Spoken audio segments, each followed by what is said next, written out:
હજી તમે યંગ છો મેરેજ એમ એટલે છે ને આ ભાઈ આવી 2-3 કમેન્ટ કરી છે ને બધી કમેન્ટનો મતલબ એવો થાય છે કે બેન હજી તમે યંગ છો મેરેજ કરી લ્યો તો સાચે મેં ક્યાં ના પાડી હું યંગ નથી હું યંગ જ છું જો હું તમને એક વાત કહું બહુ યંગ હતી ને ત્યારે મારે લગ્ન થઈ ગયો પછી માપે યંગ હતી ને ત્યારે મારે ડિવોર્સ થઈ ગયો હવે બરાબર યંગ છું એમ તો પછી થોડીક મોટી થઈશ ને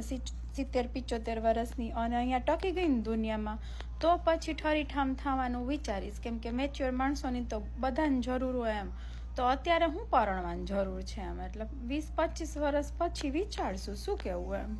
હું લગન કરી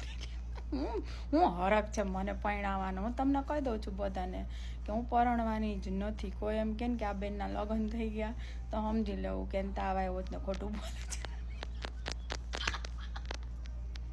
શું કેવું